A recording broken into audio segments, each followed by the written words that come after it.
Hello दोस्तों, स्वागत है आप सभी लोगों का एक बार फिर से एक न्यू क्लास में। तो दोस्तों, आज की जो हमारी आंसर की होने वाली है वह 17 जनवरी 2022 का जो एग्ज़ाम हुआ था उसकी आंसर की है। तो चलिए दोस्तों, देख लेते हैं। एक बार फिर से मैं आपको याद दिला देता हूँ। आज हम बाल विकास के 30 क्वेश्चंस का विद सॉल्यूशन देखने वाले हैं और ये 17 जनवरी 2022 की आंसर की है।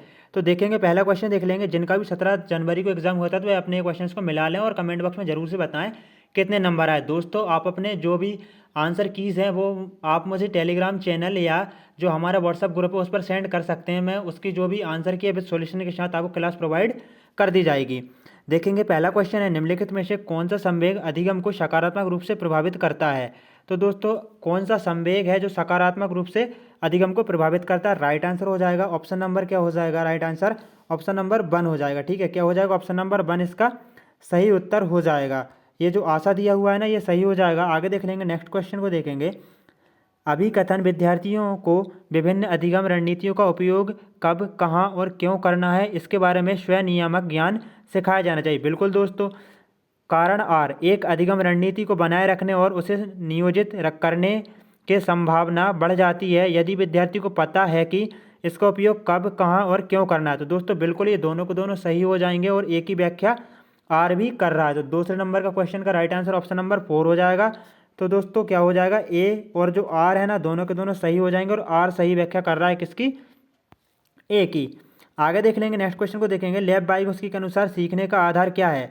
तो दोस्तों, लेब वाइगोत्स्की के अनुसार तो उन्होंने कहा है एक बालक क्या करता है, सामाजिक इंतक्रिया के माध्यम से सीखता है। आगे देखेंगे, फिल इन द ब्लैंक्स उस विशिष्ट समय को कहा जाता है जब बच्चे उनके वातावरण में खास प्रकार से उद्दीपन के प्रति विशेष रूप से ग्रहण अक्षम होते हैं। तो इसका राइट आंसर क्या हो जाएगा, इसका राइट आंसर हो जाएगा 4 का हो जाएगा ऑप्शन नंबर 4। क्या हो जाएगा, ऑप्शन नंबर 4 नहीं होगा दोस्तों, 4 का ऑप्शन नंबर 3 हो जाएगा। ठीक है, संवेदनशील अवधि क्या हो जाएगा दोस्तों, क्वेश्चन नंबर 4 का ऑप्शन नंबर 3 हो जाएगा। फिर से कथन वाला आ गया है। कथन है, बच्चों के विकास की प्रगति को दूसरे बच्चों से तुलना करके सही ढंग से, शुद्धता से, सटीकता से मापा जा सकता है। सटीकता से नहीं मापेंगे, ठीक है, ना ही तुलना करेंगे। तो ये जो है गलत हो गया। ठीक है, जो ये वाला तो बिल्कुल गलत हो गया है। विकास का स्वरूप व अनुक्रम, विकास की गति सभी बच्चों के लिए सार्वभौमिक रूप से समान होती। क्या सभी बच्चों में गति एक समान होती है, ऐसा नहीं है। ये गलत हो जाएंगे, दोनों के दोनों गलत हैं, बिल्कुल दोनों के दोनों गलत हैं। देख लेंगे कहाँ पर गलत लिखा हुआ है। तो दोस्तों, यहाँ पर ये ऑप्शन नंबर 3 में लिखा हुआ है, ए और आर दोनों के दोनों गलत हैं बिल्कुल। तो दोस्तों, ये 3 नंबर वाला सही हो जाएगा। आगे देखेंगे, बच्चों का द्वितीयक समाजीकरण फिल इन द ब्लैंक्स की अवस्था में प्रारंभ हो जाता है और जब वह स्कूल जैसे औपचारिक संस्थान में जाना शुरू कर देते हैं। तो दोस्तों, बच्चे का द्वितीयक समाजीकरण कब स्टार्ट होता है, माध्यमिक बाल्यावस्था में। तो दोस्तों, जो माध्यमिक बाल्यावस्था रहती है इसकी अवधि कितनी रहती है, 6 से लेकर 12 वर्ष रहती है। ठीक है, तो बालक क्या करता है, 6 से जो 6 वर्ष में ही क्या स्कूल जाता है। ठीक है, तो द्वितीयक समाजीकरण वहाँ से उसका स्टार्ट हो जाता है। चलिए, तो इसका राइट आंसर क्या हो जाएगा, राइट आंसर होएगा ऑप्शन नंबर 1 हो जाएगा। आगे देखते हैं, निम्नलिखित में से कौन सा अधिसंज्ञानात्मक कौशल का उदाहरण है।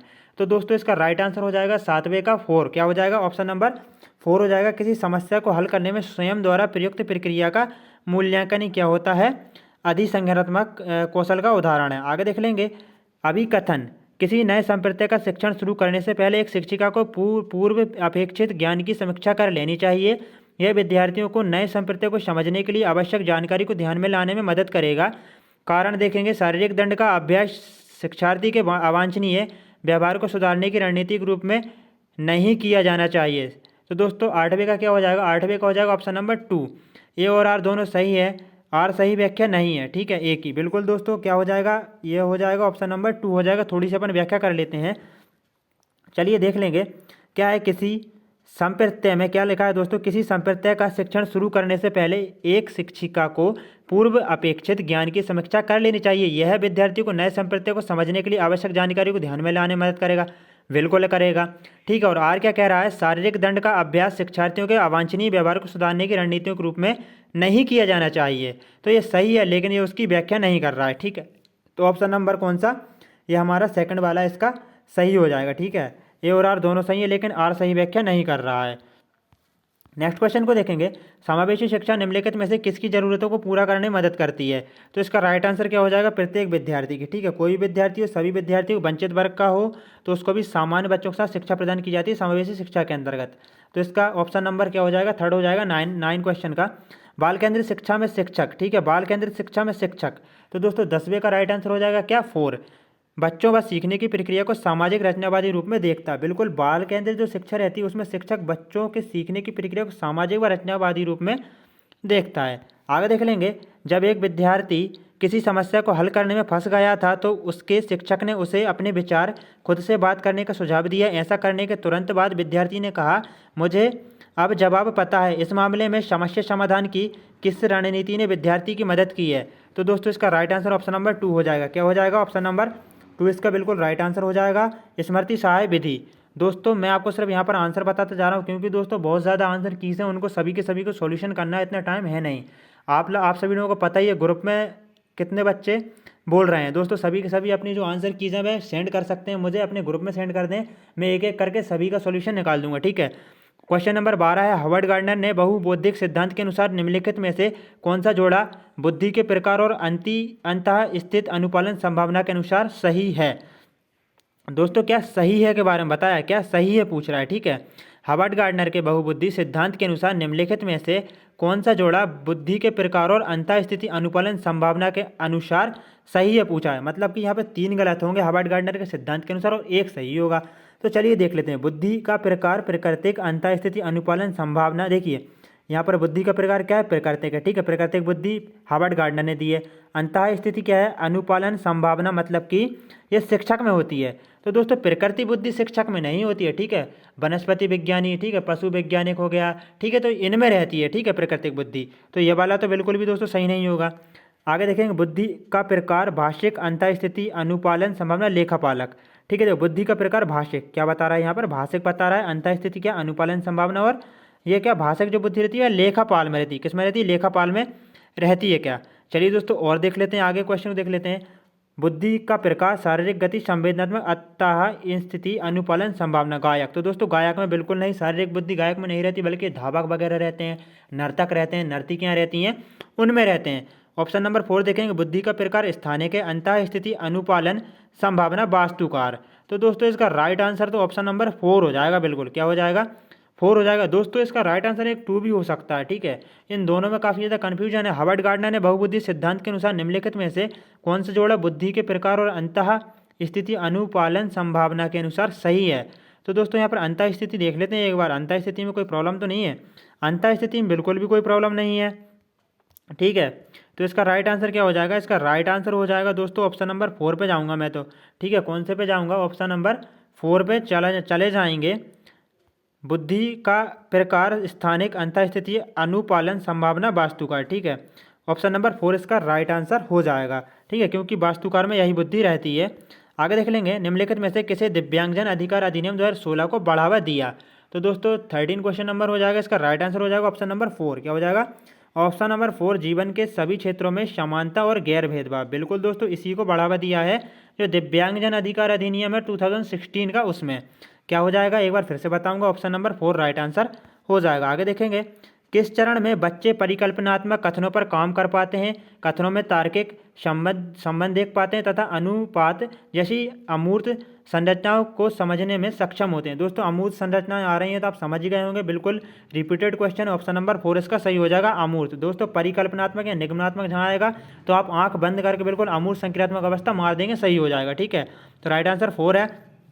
आगे देख लेंगे, भ्रांतियों के संदर्भ में निम्नलिखित में से कौन सा कथन सही नहीं है? भ्रांतियों के संदर्भ में कौन सा कथन सही नहीं है? तो दोस्तों इसका राइट आंसर क्या हो जाएगा? 15 नंबर का राइट आंसर हो जाएगा ऑप्शन नंबर 2। ठीक है, भ्रांतियाँ स्पष्ट रूप से बच्चों की कुछ भी नई और उन्नत सीखने की अक्षमता को दर्शाती हैं। ठीक है, यह है जो क्वेश्चन, यह जो है वह कैसा हो जाएगा दोस्तों? यह सही नहीं है। ठीक है, कौन सा वाला सही नहीं है? यह 2nd नंबर वाला सही नहीं है। और उसके बाद वहीं पर बात करें दोस्तों, भ्रांतियों का प्रयोग शिक्षक द्वारा सीखने की प्रक्रिया में रचनात्मक रूप से किया जा सकता है। बिल्कुल किया जा सकता है। भ्रांतियाँ बच्चों के अपने आसपास देखी जाने वाली प्रक्रिया के बारे में उनके सहज ज्ञान का प्रतिनिधित्व करती हैं। बिल्कुल करती हैं। भ्रांतियों को संप्रत्यों के बारे में बच्चों की समझ के प्रारंभिक चरण की विशेषता। बिल्कुल है दोस्तों, राइट आंसर क्या हो जाएगा? ऑप्शन नंबर 2 हो जाएगा। ठीक है, आगे देख लेंगे, राष्ट्रीय शिक्षा नीति 2020 के अनुसार विद्यार्थियों का रिपोर्ट कार्ड जो अभिभावकों को दिया जाएगा वह क्या होगा? तो दोस्तों राइट आंसर हो जाएगा इसका, क्या हो जाएगा? ऑप्शन नंबर 1 हो जाएगा, मानक संदर्भित परीक्षण पर आधारित होगा।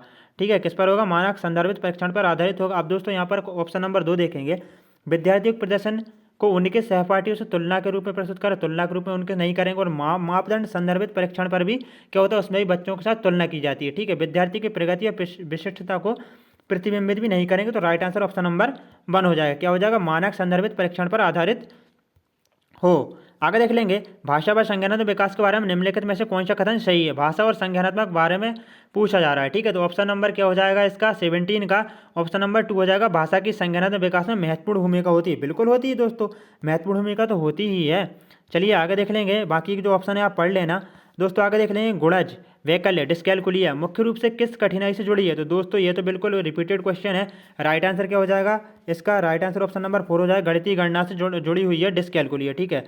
आगे देखेंगे, लिंग fill in the blanks the, जबकि gender fill in the blanks है। तो दोस्तों इसका राइट आंसर क्या हो जाएगा? इसका राइट आंसर हो जाएगा ऑप्शन नंबर 1 हो जाएगा, ठीक है। क्या हो जाएगा? ऑप्शन नंबर 1 हो जाएगा। लिंग जैविक है और जबकि जेंडर कैसा है? सामाजिक संरचना है। राइट आंसर कौन सा हो जाएगा? ऑप्शन नंबर 1 हो जाएगा, ठीक है। चलिए आगे देख लेंगे, नेक्स्ट क्वेश्चन को देखेंगे। जीन पियाजे और लेव बाइकोस्की ने सीखने की समझ को फिल इन द ब्लैंक्स प्रक्रिया से फिल इन द ब्लैंक्स प्रक्रिया में स्थानांतरित किया है। तो दोस्तों इसका राइट आंसर क्या हो जाएगा? 20 का राइट आंसर जहाँ पर हो जाएगा दोस्तों, इसमें थोड़ा सा कन्फ्यूजन है, 3 में है और किस में है? और 1 में है, ठीक है। इन दोनों में से क्या होगा? तो दोस्तों इसका सही उत्तर यहाँ पर हो जाएगा यांत्रिक व्यवहारवादी हो जाएगा। 90% तो दोस्तों यही हो जाएगा और 10% कह सकते हैं कि यह भी हो जाए, क्योंकि पियाजे जी ने सक्रिय को महत्व दिया है। तो दोस्तों इसका राइट आंसर 1 हो जाएगा 90%, ठीक है। मेरे पॉइंट ऑफ व्यू से मैं आपको इसका आंसर बता रहा हूँ, ठीक है। आगे देख लेंगे, नेक्स्ट क्वेश्चन क्या कह रहा है? प्रतिभाशाली विद्यार्थियों की आवश्यकताओं को पूरा करने के लिए शिक्षिका को निम्नलिखित में से किससे बचना चाहिए? तो दोस्तों इसका राइट आंसर क्या हो जाएगा? 21 का हो जाएगा 4। क्या हो जाएगा? 4 एक आयामी पाठ्यक्रम लागू करने से बचना चाहिए यदि एक शिक्षिका को क्या करना है? आवश्यकताओं को पूरा करना है, तो ठीक है। प्रतिभाशाली विद्यार्थियों की आवश्यकता पूरा करने के लिए शिक्षिका को निम्नलिखित में किससे बचना चाहिए? तो एक आयामी पाठ्यक्रम को लागू करने से बचना चाहिए। राइट आंसर ऑप्शन नंबर 4 हो जाएगा। दोस्तों आप वीडियो को बिल्कुल भी स्किप ना कीजिए, क्योंकि एक एक इंपॉर्टेंट पॉइंट है, क्योंकि अभी तो आपकी आंसर की है दोस्तों, आने वाले एग्जाम्स में भी तो इंपॉर्टेंट है। ये सभी के सभी जो क्वेश्चन है आने वाले एग्जाम में रिपीट होंगे, इसलिए दोस्तों आंसर की को अच्छे से देखिए, बिल्कुल भी वीडियो को स्किप ना कीजिए। 22 नंबर का क्वेश्चन देखेंगे, निम्नलिखित में से कौन जीन पियाजे के संघनन विकास के सिद्धांत की आलोचना है? दोस्तों यहाँ पर जीन पियाजे के संघनन विकास की आलोचना के बारे में बता रहा है, ठीक है। बच्चे सक्रिय प्राणी है, ये तो उन्होंने कहा, बिल्कुल सही। बच्चे का विकास वातावरण के साथ अंतःक्रिया करके होता है, ये भी सही है। बच्चों की सोच वयस्कों की सोच से गुणात्मक रूप में भिन्न होती है, बिल्कुल दोस्तों गुणात्मक रूप में भिन्न होती है, ना कि मात्रात्मक, ठीक है। तो राइट आंसर क्या हो जाएगा? ऑप्शन नंबर 4, बच्चों का विकास उनके सामाजिक सांस्कृतिक संदर्भ पर निर्भर कर होता है। तो दोस्तों ये जो है वाइगोस्की जी ने दिया हुआ है, ठीक है। तो राइट आंसर ऑप्शन नंबर 4 हो जाएगा।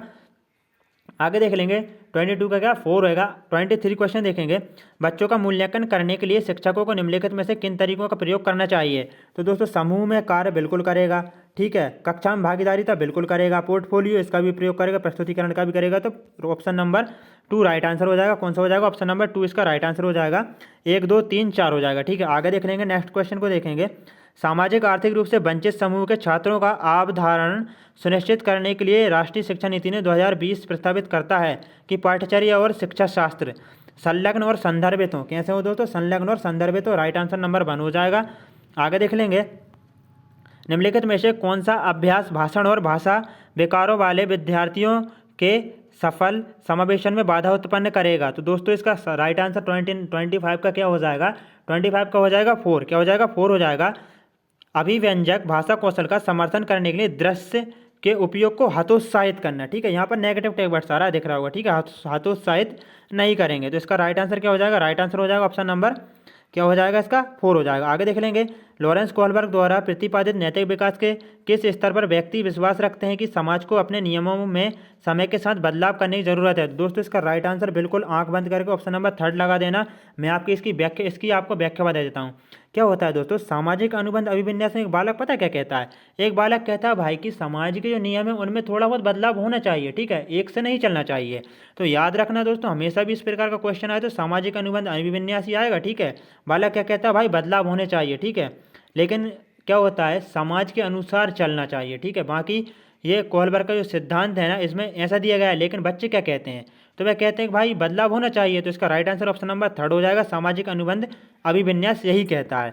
27 नंबर का क्वेश्चन है, कोई भी अध्यापन जो विषय वस्तु को अपने आप में एक अंतः मानता है वो विद्यार्थी के बीच खाली स्थान पैदा करता है।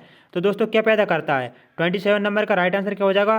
राइट आंसर हो जाएगा 27 नंबर का दोस्तों 4 हो जाएगा, सीखने की अभिप्रेरणा। बिल्कुल दोस्तों, कोई भी अध्यापन जो विषय वस्तु को अपने आप में एक अंत मानता है, क्या मानता है? एक अंत मानता है। ठीक है, लक्ष्य जैसे क्या होता है दोस्तों, आपका लक्ष्य एक अंत होता है ना।